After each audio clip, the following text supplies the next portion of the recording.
Hello and welcome to my Mastering a UK Series 7 semi-finals recap and review. My name is Mastering a Homie, content creator and the host of Mastering a Homie's recap and review podcast, where I talk about TV, music, celebrities and so much more. If this is your first time tuning into my podcast and it's your first and if you're listening to this on Spotify, then please remember to download the episode, follow the podcast and hit that notification bell so you don't miss anything when an episode is dropped on the Spotify, on the podcast. And remember, if you're watching this on YouTube, feel free to subscribe and hit the notification bell so you don't miss anything when an upload is on the channel. And remember, you can always follow me on my social media platforms, which is my Instagram at Mastering a Homie and my YouTube channel, which is Mastering a Homie. All of it is available to check out in the thumbnail of this podcast if you're listening on Spotify. So, what a week it's been for Marsinger, because this week was the semi-finals for the Marsinger Series 7 UK, and let me tell you, this series has gone by so quickly. I can't put my head around. I just can't believe how quickly the series has gone. It's been fantastic. I've been loving it, and I'm so upset that it's ending so soon. But it was a great episode this week. We had the top 5 all competing for 3 spots in the final, and of course it was a double elimination where 2 people were sent home, and in the end we were left with our final 3, which is so exciting. And I have to say, I'm actually really happy with the final 3 we have this year.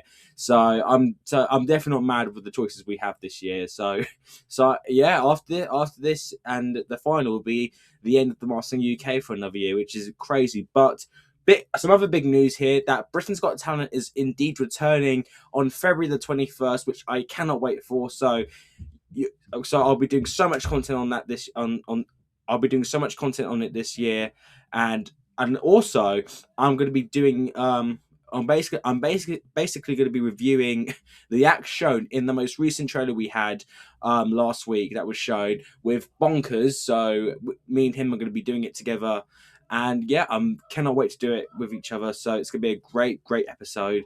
And stay tuned for that because it's going to be fantastic. And but without any further ado, and also we had Katherine Ryan on the panel for the mastering of this episode, which was fantastic.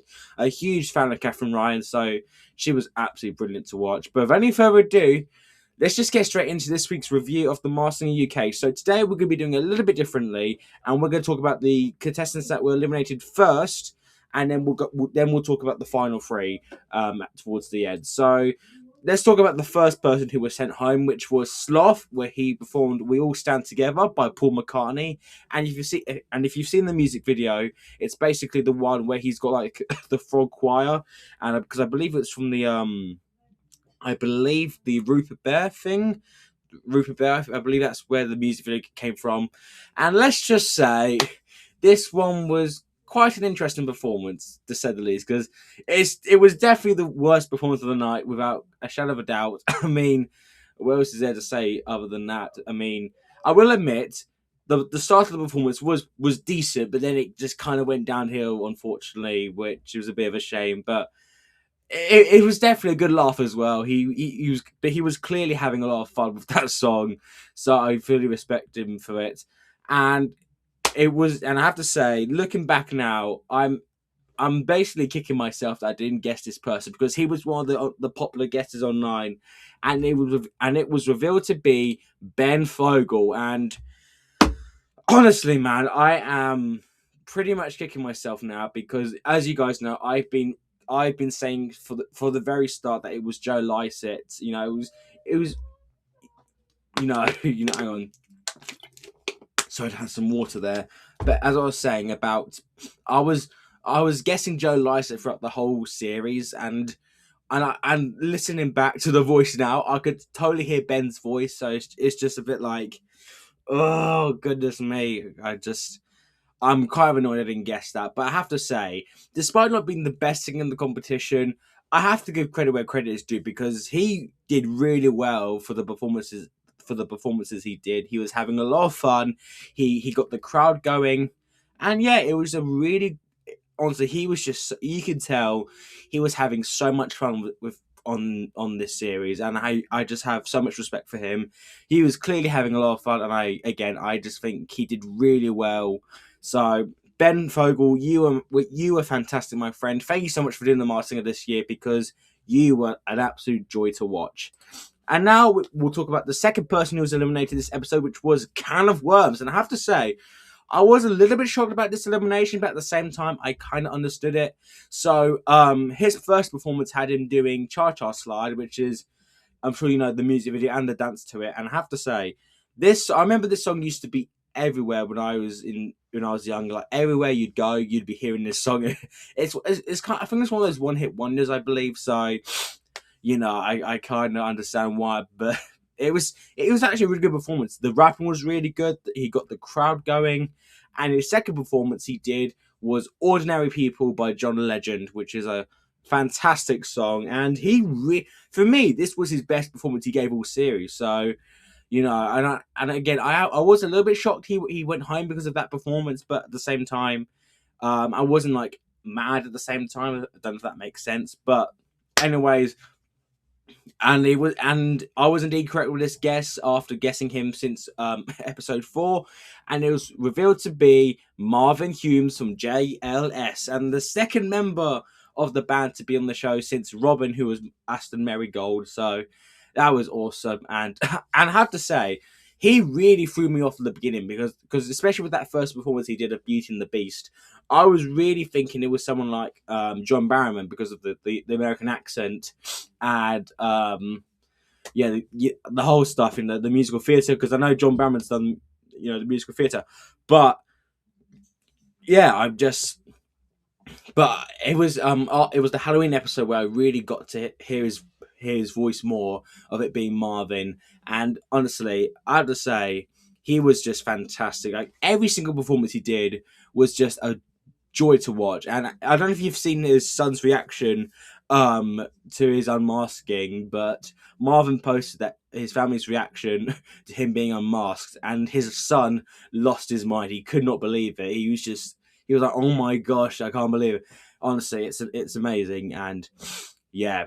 And honestly, Marvin was great. I'm so glad we finally have another JLS member on the show. And hopefully next year we get JB Gill. That's what I'm very much hoping we get JB Gill on for next series. That's on my bucket list now. But Marvin, thank you so much for doing the Masked Singer this year, because you were absolutely fantastic. I'm glad you didn't get through to the final, but regardless, you were superb. So now we've talked about the 2 eliminated contestants. Let's go ahead and talk about the top 3 finalists we have for this series and go through my final guesses going into next week's final. So first up, we have Toasty, who performed "It's Raining Men." So her first performance was "It's Raining Men" by the Weather Girls, which I must be honest, it's one of those one-hit wonder songs, which I don't think I kind of find the song a little bit annoying at times, like just a little bit. But she absolutely nailed the performance. It was just amazing, an amazing opening to the show.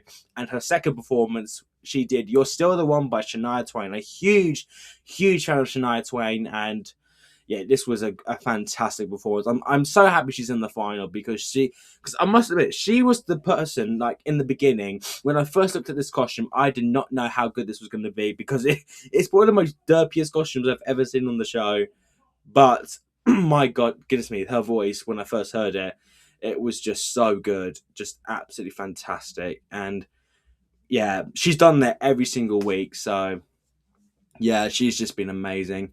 Now, and I'm going to be sticking right now with Brenda Edwards for my final guess. And I have to say, even though I am thinking it, there are some clues that I can match to both Misha Paris and her.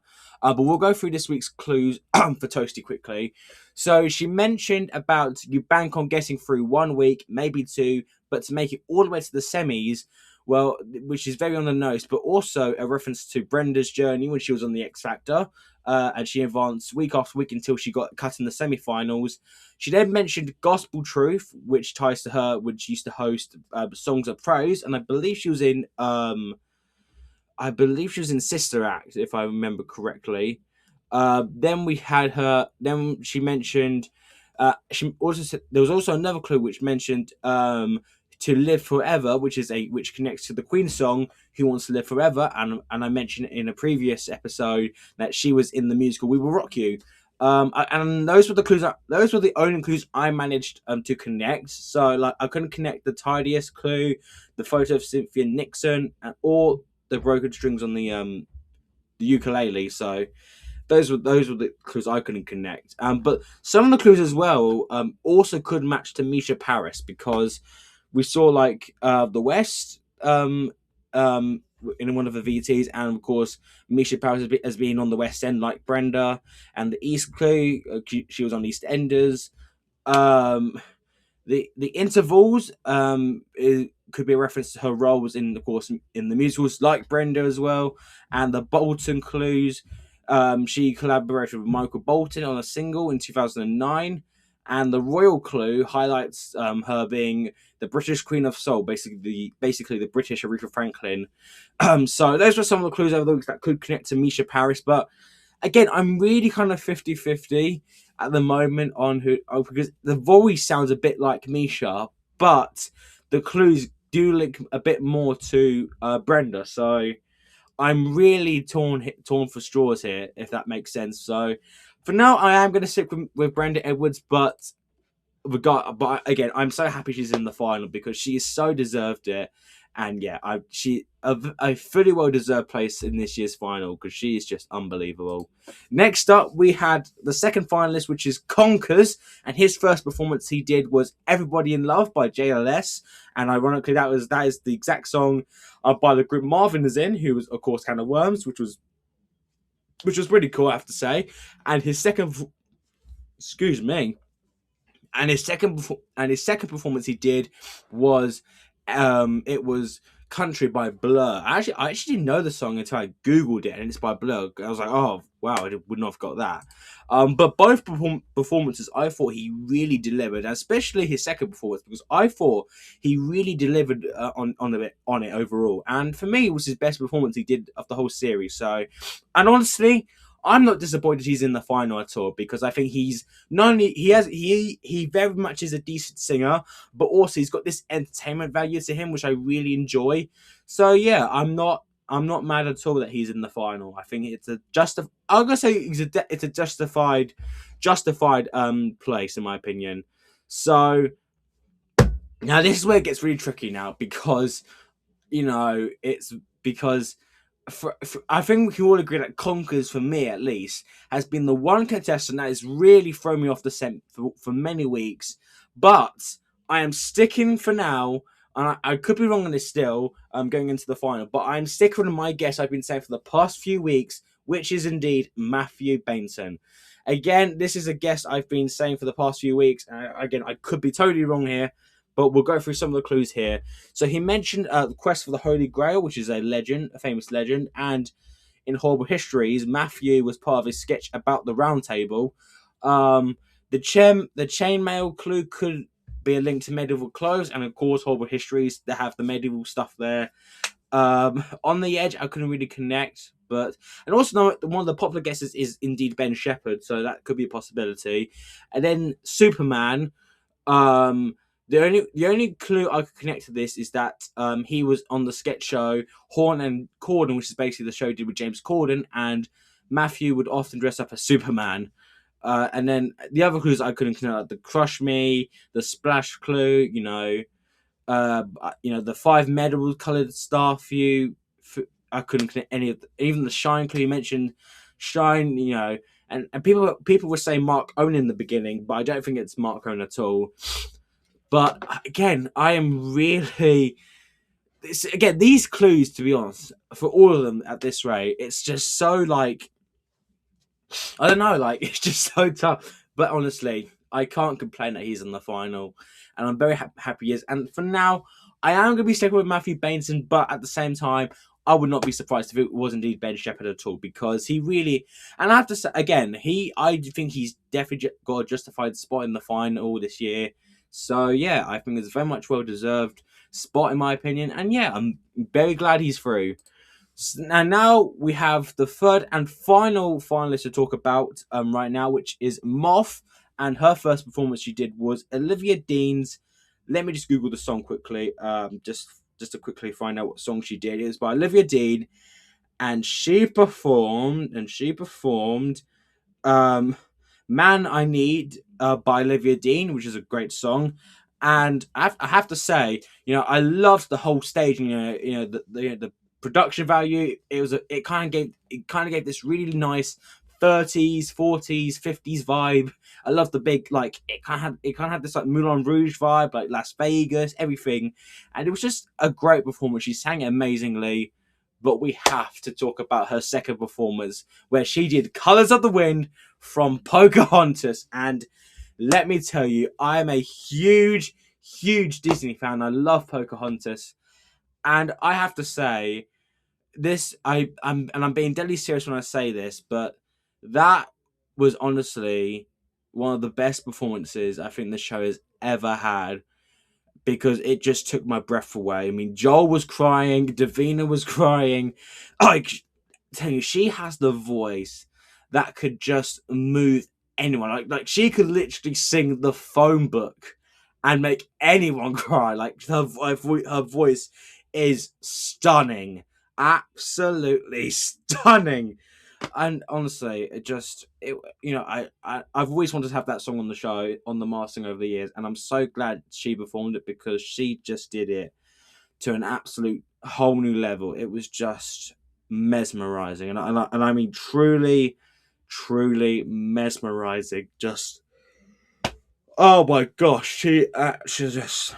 I had goosebumps. And I honestly think she's up there as one of the best singers the show has ever had. Like, she really is just an absolute masterclass of what she's just an absolute ball of perfection.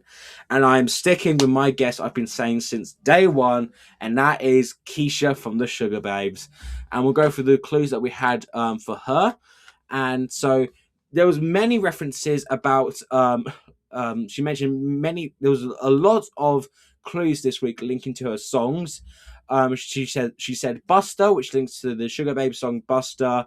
Music. She mentioned music would be flat, and she basically has this as let me just get my words out. And she has the Sugar Babes have a song called Flatline. Moth mentioned that the spotlight. She said in the spotlight, and that could be a link to their song Catfights and Spotlights. Twists and Turns were mentioned, and of course the Sugar Babe song Round Round. She also said recipients, and Keisha appeared on the recipients podcast, and the clue connecting to the teaspoons. Again, to sugar, that could be another reference to sugar. And one of the songs is called "Three Spoons of Sugar." So again, those clues could be very far fetched, and also just because we're basically like towards the game, we're kind of heading towards the end of the series now, where at this point, for the ones that we know, the clues are like almost like it comes to the point where like, I want to take off my tin hat and just be like, okay, well, there's no point of guessing Keisha, because it's so obviously her. Like, what's the point of connecting to the clues at this rate? But again, I have to say, I want her to win so badly, because that performance she did was absolutely phenomenal. I had goosebumps, I had chills. It was just absolutely phenomenal. I don't know what else to say other than it was just sensational. And she is just sensational. That's all I can say. She's just out of this world, just amazing. So there you have it. That is my review for the Mastering UK Series 7 semi-finals. This upcoming Saturday, it is the grand final, where we'll be seeing Moth, Conkers, and Toasty all battle it out to be crowned the Mastering 2026 champion. And I cannot wait for this final. It's going to be amazing. We're going to have Will Young, Samantha Barks, who's going to be on the panel, and Andrea Gore, who all returning for duets, which I'm so excited for that. I think that's going to be fantastic. And yeah, I just think it's going to be an amazing show tomorrow, this week. I cannot wait. I cannot wait for that. But yeah, I'm just so excited. But who do you think is going to win the Mastering of this year? Because for me, It's very wide open in a way because I could see any one of them win. But I'm gonna say I think Moth is gonna win. I think Toasty will get second place, and I think Conquest will finish third. So that's just my prediction here. But let me know your thoughts below. And again, thank you so much for listening to this episode. I'm talking about the Mastering UK semi-finals. And remember, if you've been listening on my podcast on Spotify, please download the episode and follow my podcast for more content on TV. But once again, thank you so much for listening to my review of the Mastering UK semi-finals. And of course, I will see you guys next time.